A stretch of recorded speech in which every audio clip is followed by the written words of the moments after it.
کہتے تھے کہ جس قیامت سے ہمیں ڈراتے ہو وہ لاؤ کہاں ہے، تو ان کے مطالبے پہ فوراً قیامت قائم تو نہیں کی جا سکتی تھی۔ اللہ تعالیٰ جل شانہ نے فرمایا محبوب ان کو کہو تم بھی انتظار کرو، میں بھی انتظار کرتا ہوں، اور جس دن کا وعدہ دیا ہے وہ تم دیکھ لو گے۔ اور سورہ الواقعہ میں ارشاد فرمایا اذا وقعت الواقعہ لیس لوقعتها کاذبہ، جس دن وہ قائم ہوگی تو پھر کوئی انکار نہیں کرے گا۔ آج موت کا انکار کوئی نہیں کرتا، کسی دھرم میں، کسی مذہب میں، کسی عقیدے میں، کسی فرقے میں، کسی گروہ میں، کسی طبقہ زندگی میں آپ موت کا انکار نہیں پاتے۔ موت ہے ہنگامہ آرا کلزم خاموش میں، ڈوب جاتے ہیں سفینے موج کی آغوش میں۔ لیکن آج موت کا انکار نہیں ہوتا، قیامت کا انکار کرنے والے لوگ بہت سارے جو کہتے ہیں یہ دنیا ہی سب کچھ ہے۔ آج کل تو بہت سارے مسلمانوں کا انداز بھی یہ ہو گیا ہوا ہے کہ وہ قولاً تو نہیں لیکن جو عملی زندگی ہے وہ اسی بات کی گواہی دے رہی ہے جس طرح سب کچھ یہی دنیا ہو اور آخرت کوئی نہیں ہے۔ رویہ، انداز، طرز زندگی اور انداز معاشرت اسی کی طرف اشارہ دے رہے ہیں اور اسی بات کی چغلی کھا رہے ہیں کہ بس یہی دنیا ہے، بابر بیش کوش کہ عالم دوبارہ نیست۔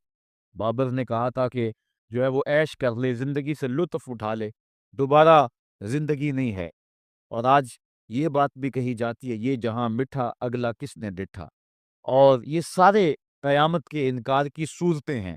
لیکن آج اگر کوئی مانتا یا نہیں مانتا، لیکن ایک وقت آئے گا پھر کوئی بھی انکار نہیں کر سکے گا۔ آج جو قیامت کے قیام پذیر ہونے کی تدہیق کرتا ہے اور دلائل دیتا ہے کہ یہ دن قائم نہیں ہوگا، قیامت کے دن وہ بھی انکار نہیں کر سکے گا، اس لیے کہ آنکھوں کے سامنے سب کچھ ہو جائے گا، جس طرح آج موت کا انکار نہیں ہوتا۔ تو ارشاد فرمایا جب وہ واقعہ پذیر ہو جائے گی پھر کوئی بھی اس کو جھٹلانے والا نہیں ہوگا۔ لیکن قیامت سے قبل کچھ واقعات ہوں گے جس سے لوگوں کو آگاہ کیا جائے گا کہ وہ قیامت کے آنے سے قبل اپنے اعمال سے توبہ کر لیں۔ آج تو توبہ کا دروازہ کھلا ہے، لیکن قرب قیامت میں سورج مغرب سے دوبارہ طلوع ہو جائے گا، جو ہی غروب ہوگا، غروب ہونے کے بعد دوبارہ طلوع ہو کے عصر کے وقت پہ آ جائے گا، اور پھر اس کے بعد دوبارہ غروب ہو جائے گا۔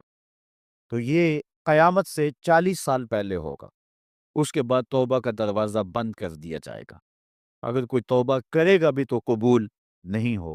آج ہمیں موقع دیا گیا ہے کہ مرنے سے 1 سال پہلے بھی توبہ کر لیں، 1 مہینہ پہلے بھی توبہ کر لیں، موت سے 1 دن پہلے بھی توبہ کر لیں، 1 گھنٹہ پہلے بھی توبہ کر لیں، 1 لمحہ پہلے بھی توبہ کر لیں۔ اللہ تعالیٰ یہ نہیں دیکھتا کہ اس کی ساری زندگی گناہوں میں گزری ہے، وہ دیکھتا ہے میرا بندہ آخر میری چوکھٹ پہ آ گیا، وہ پچھلے سارے گناہ معاف فرما دے۔ بلکہ حضور علیہ السلام نے صحابہ کو ایک مثال سے سمجھایا کہ ایک آدمی جنگل میں سفر کر رہا تھا اور اونٹ کے اوپر اس کا سامان بھی تھا، اس کی ضروریات زندگی بھی تھیں، اس کا توشہ بھی تھا، کھانا پینا بھی تھا، خود بھی سوار تھا۔ چلتے چلتے جنگل میں کسی درخت کے ساتھ اپنا اونٹ باندھ کر کے وہ دوپہر کاٹنے کے لیے، سستانے کے لیے وہاں کچھ دیر کے لیے رکا۔ نیند آئی، تھوڑی دیر کے بعد جب آنکھ کھلی تو کیا منظر دیکھتا ہے کہ اونٹ نہیں ہے، اس کے اوپر ہی اس کا سامان ہے، زیادہ سفر ہے۔ اب صحرا میں اونٹ کا کھو جانا گویا زندگی کا کھو جانا ہے۔ اس بات کا ادراک وہ لوگ رکھتے ہیں جنہوں نے صحراؤں کا سفر کیا ہے۔ ہمارے اگر یہاں اس شہری آبادی میں، ہمارے اس ملک میں اگر کوئی شخص جو ہے وہ قافلے سے بچھڑ جائے، پیچھے رہ جائے تو وہ بات اور ہے۔ یہاں انسانی آبادی ہے، اور جنگلوں میں، صحراؤں میں جہاں کئی کئی 100 میل تک کوئی انسانی اور حیوانی آبادی نظر نہیں آتی، تو وہاں سواری کا اور توشہ سفر کا جو ہے وہ ہٹ جانا اور جدا ہو جانا اور گم جانا، یہ سیدھی سیدھی موت ہے۔ اب اس نے دائیں بائیں بھاگ کر کے دیکھا کہ اونٹ کہیں ملے، لیکن اونٹ نہیں ملا، تو وہ دوبارہ آ کے اس درخت کے ساتھ ٹیک لگا کے بیٹھ گیا موت کے انتظار میں کہ اب توشہ سفر بھی گیا، سامان سفر بھی گیا، سواری بھی گئی، اور یہاں کوئی انسانی آبادی بھی نہیں ہے، تو اب موت کا ہی انتظار ہے۔ تو وہ موت کے انتظار میں بیٹھ گیا۔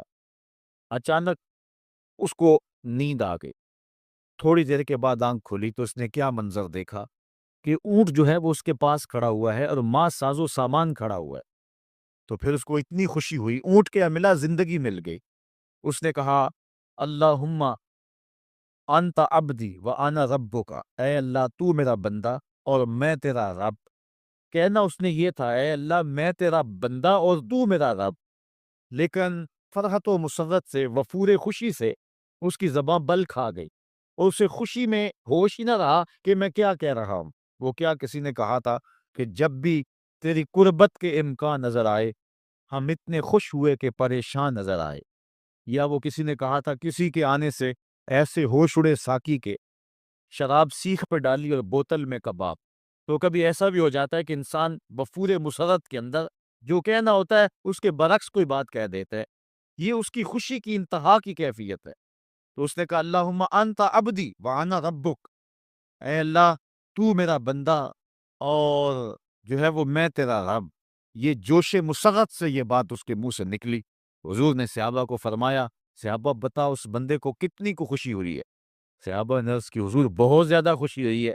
تو حضور علیہ السلام نے فرمایا جب کوئی بندہ توبہ کر کے مالک کی دہلیز پہ پلٹ آتا ہے اللہ تعالیٰ اس سے بھی زیادہ خوش ہوتا کہ یہ میرا بندہ میری دہلیز پہ آ گیا ہے، یہ توبہ کے دروازے پہ آ گیا ہے۔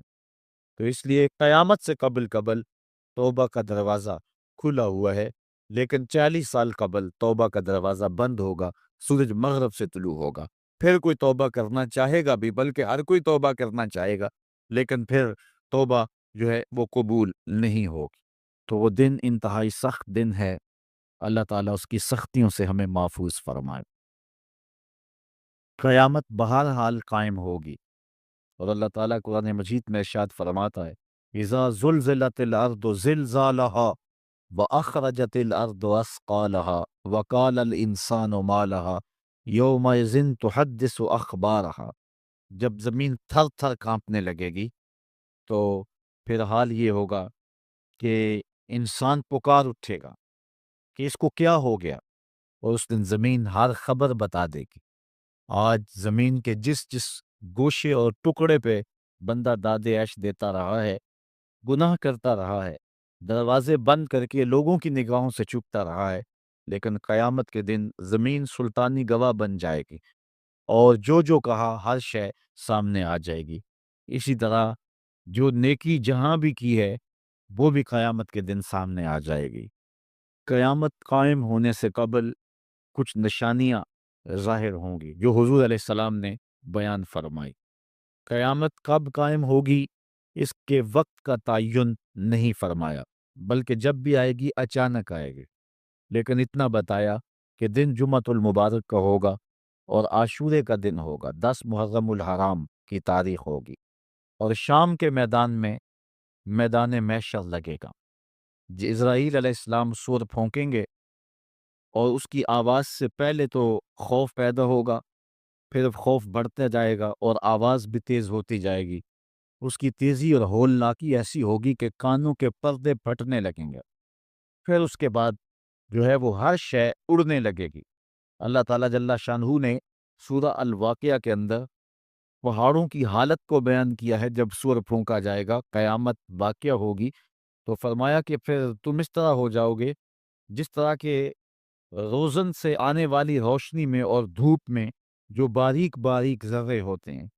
کبھی آپ نے دیکھا ہو اندھیرے کمرے میں کسی جانب سے تھوڑا سا سوراخ ہو، اندر دھوپ آ رہی ہو، تو آپ ایک گوشے اور زاویے میں کھڑے ہو کے دیکھیں تو اس میں چھوٹے چھوٹے اڑتے ہوئے ذرات دکھائی دیتے ہیں۔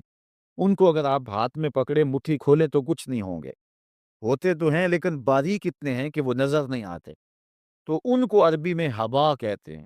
اللہ تعالیٰ ارشاد فرماتا ہے یہ بڑے بڑے پہاڑ، یہ کیٹو، یہ ماؤنٹ ایورسٹ، یہ جو ہے وہ بڑے بڑے عالی نصب پہاڑ اس طرح ریزے ریزے اور ٹکڑے ٹکڑے ہو جائیں گے جس طرح روزن کی روشنی کے اندر چھوٹے چھوٹے باریک اور مہین ذرے ہوتے ہیں جن کو تم تھامو پکڑو تو تمہارے ہاتھ میں تمہیں دکھائی نہیں دیتے، صرف دھوپ میں دیکھتے ہو۔ تو اس طرح یہ پہاڑ اتنے باریک حصوں میں بٹ جائیں گے